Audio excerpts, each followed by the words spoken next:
we're basically giving stuff away. You're giving money away to every person that walks by. Well, and if you So think about it, with when a I talk about the convention, math you're of this, part of the experience. Like you're part of the yeah, experience of being at a convention. All the vendors that are there, like that's one of my favorite things is just walking around the vendor floor and seeing what everybody has, and it fills you with joy. I mean, it fills me with joy. Maybe it stresses people out, but like it's just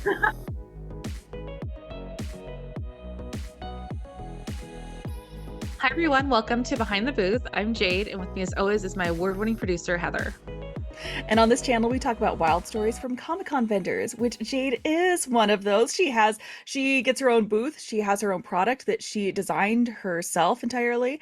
And she goes to Comic-Cons. She's been all over the country.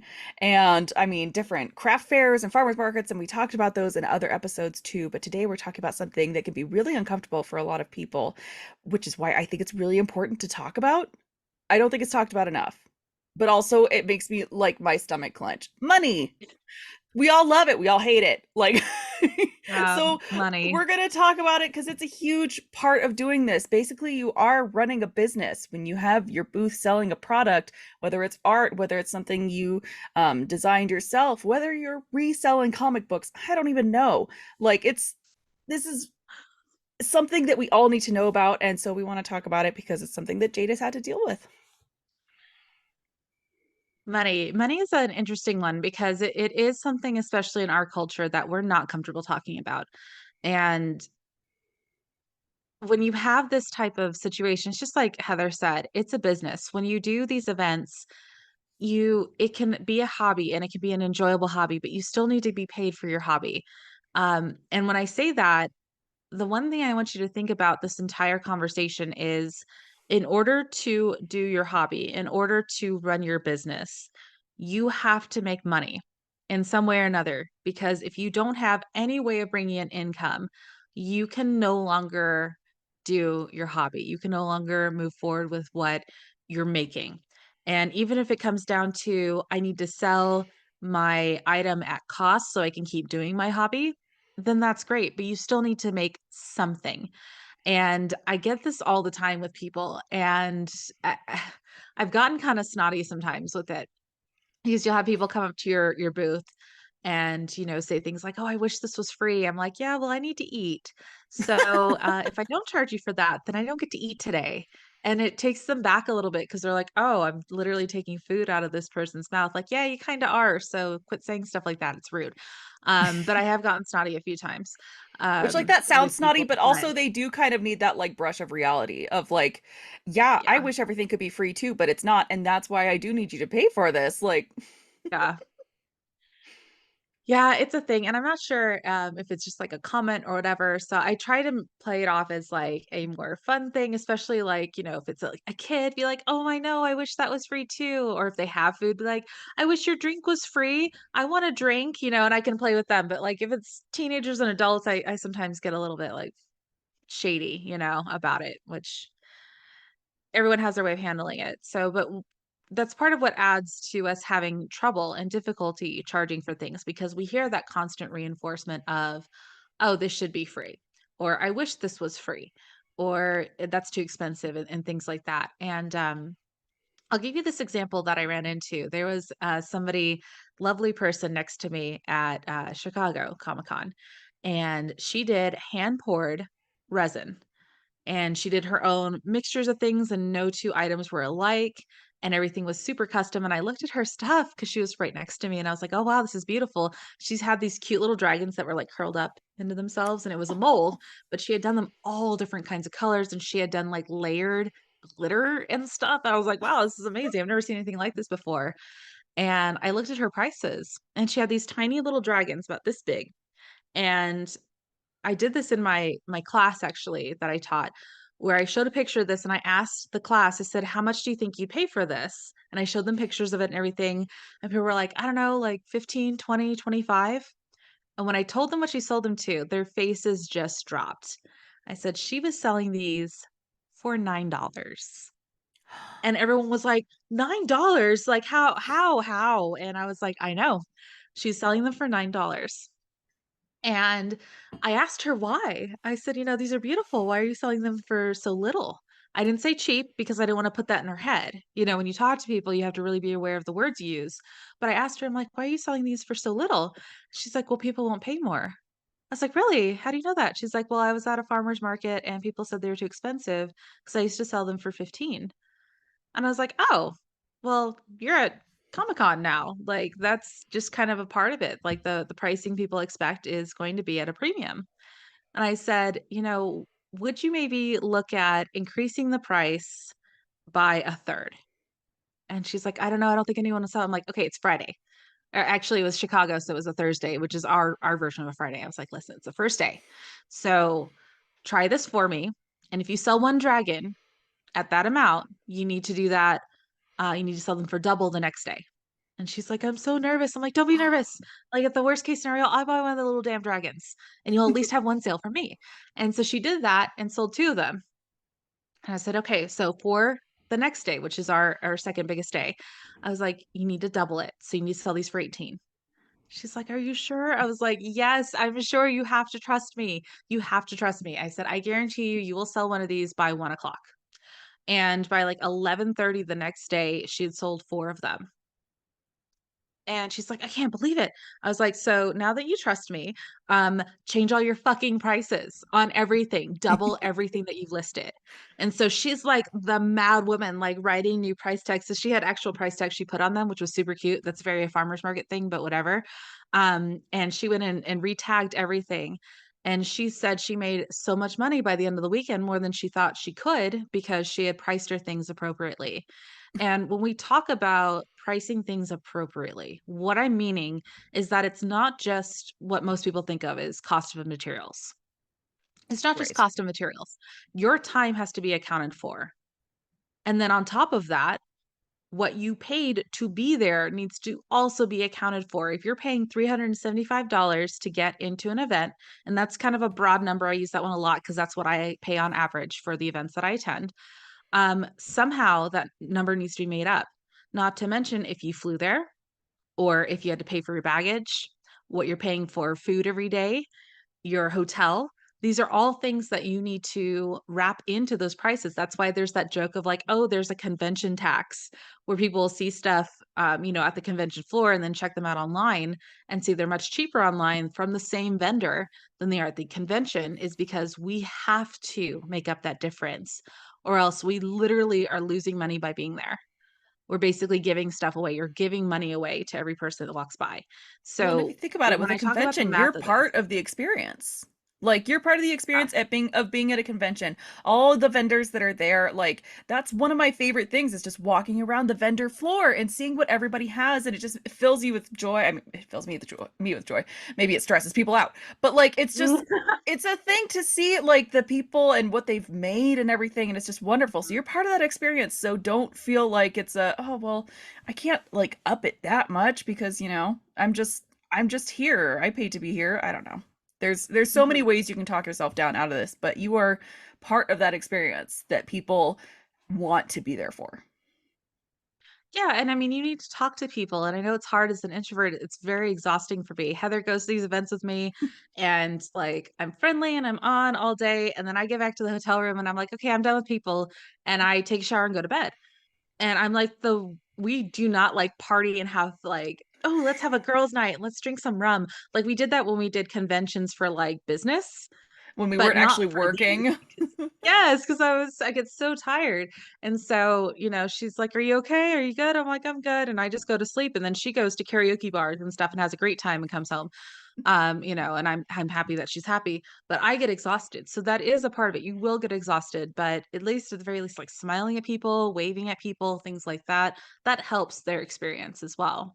Yeah. So the way that I tell people to do their math, and math is such a bad word. It is such a four-letter word for me, because Yeah. A, I'm numbers dyslexic, and B, I freaking suck at it. I'm so bad at math, like basic math. Like Heather has to do tip when we go out because I am like, I don't know what it is, so I just over tip. So that's probably why I get good service because I do over tip. But I need help, and thankfully my husband's very good at math. And when we go out, he gets an exact amount of tipping, which is great. Um, but what I say is track it. So when you set up for an event, when you get ready to plan any event, I tell people at the very least, write it on a piece of paper. At the best, put it in a spreadsheet and write down everything. What did you pay for a booth? What is like when you sign up for a hotel, when you do your booking, they will tell you how much your hotel is going to be, even if it's at the Comic Con prices. I'm going to Dallas this weekend and it's going to be like $488 for a 3-day thing at hotel. I need to account for that money, much less my airplane. I have to write that down. And then what some people are very specific and they'll write down like I paid $6.24 for coffee. And that's awesome. If you want to do that and add that up and be that specific, I use round numbers because I just don't have that much time. I keep all my receipts. I take photos of all my receipts. That is very important in case you lose them. Mm. And I purchase everything with my what I would call my business bank account, my business credit card. So if I ever get audited or I have to look at something, I can just go there. I don't pay for anything in cash unless I have to. And then I'm like, "Give me your receipt." So sometimes when you rebook your booths and stuff, you can pay with a credit card. Sometimes they'll give you a discount if you pay in cash. And this is so stupid, but I do it every time. I have the person that I paid hold up my receipt because it'll be usually handwritten, and I take a picture of them and I put it in Google Drive because I did have this happen at Denver where they're like, "You didn't pay for your booth." I'm like, "My ass, I didn't pay." And I pulled up that picture of the person. I was like, see this person? This is who it was. Okay. So give me my badges. And they're like, "Oh, okay, we'll look into it." I was like, "Yeah, just give me my fucking badges because I paid. Now, leave me alone." Because things fall through the cracks, and when they do things by hand like that, Yeah. And especially they're if it's cash, like there's no paper trail, like cash, and I'm like, "Oh, hell no." So I do that every time. They think it's fun, and I try to make it cool and fun, and then I also take a picture of the physical one, so in case I lose it. Because if you put this in your checked bag and they lose your check bag, through the airline, that receipt's gone. So you need to have all of your stuff in some way accounted for beyond just your own hand. But once you get those numbers, then you can actually compare to how you did. And I have so many artists that I talk to that I'm like, "Oh, how'd you do last year at New York?" "Oh, it was great. I made $8,000." "Oh, really? That's amazing." I was like, "Is that after expenses?" They're like, "Well, no." I was like, "Well, how much were your expenses?" They're like, "Oh, around $5,000."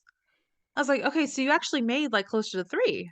And they're yeah. like, "No, I made 8." I was like, "Okay, you let me know how that math works out."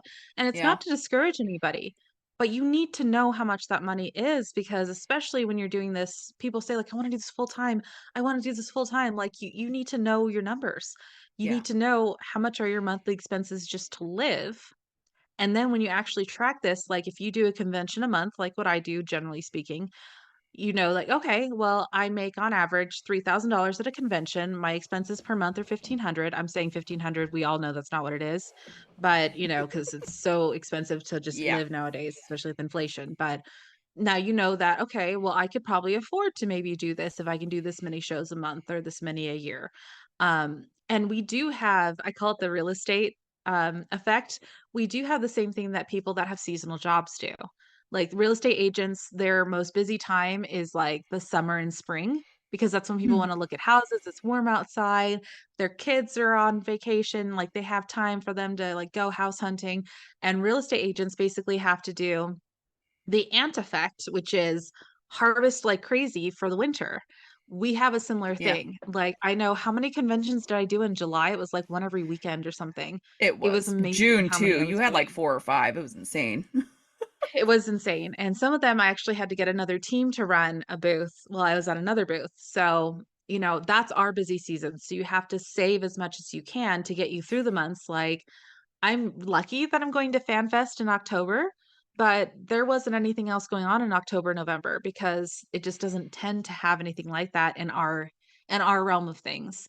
You'll Yeah. have a few conventions that are like over Black Friday and things like that, but I'm like, well, are people going to come or should I spend time with my family? I'm moving soon, maybe I should hang out so there's Yeah. things like that that you can't always count on every month having a convention.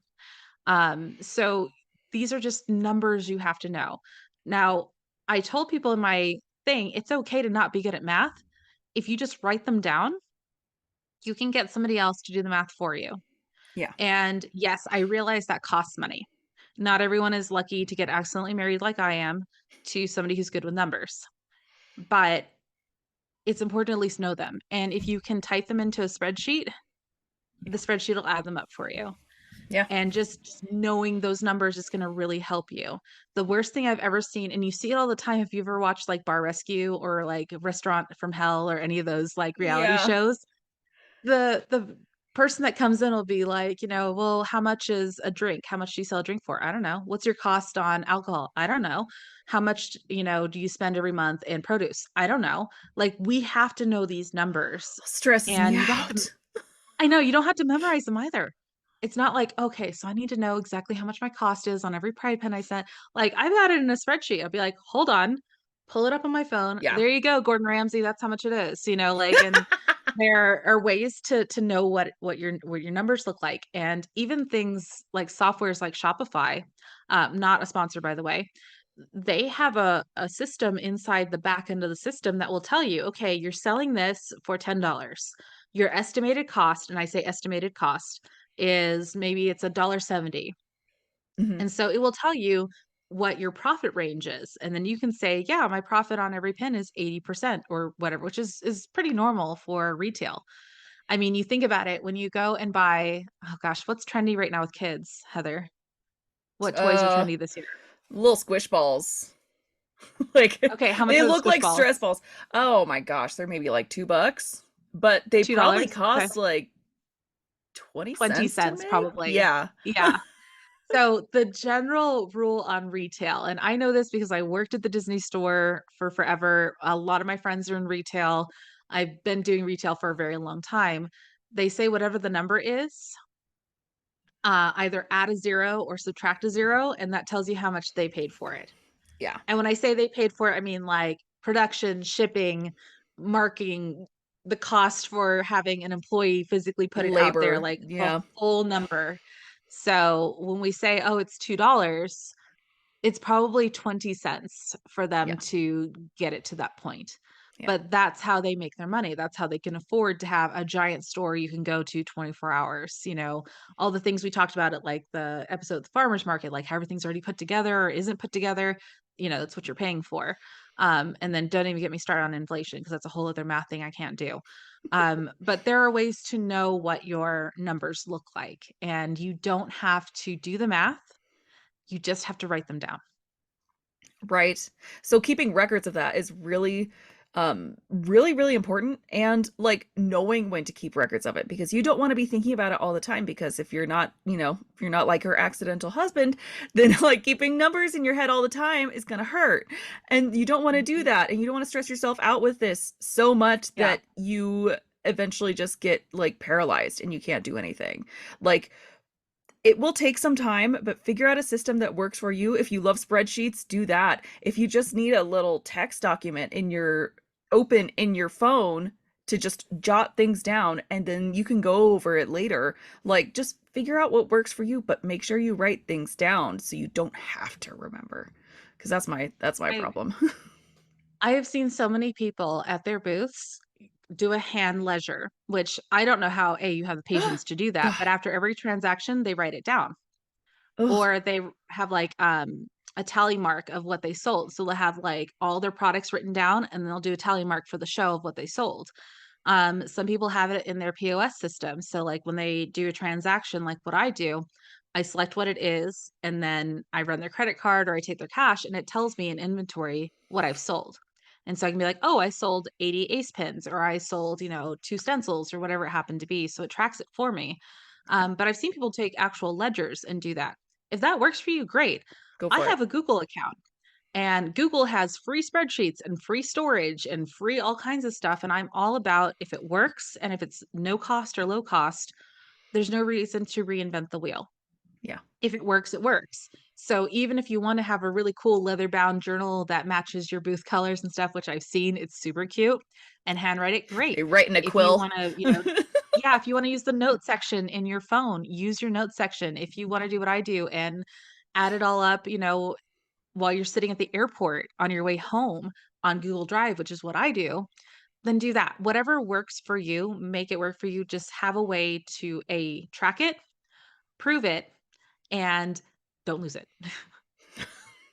Right? Yeah, no, that's the next biggest thing is like remember where that if you do have something on your phone, remember which account that is saved to, remember where that text document is. If you have a ledger, don't lose that folder. Like don't just get a scrap of paper because you're going to lose that. So, yeah, just making sure that you write everything down is so important.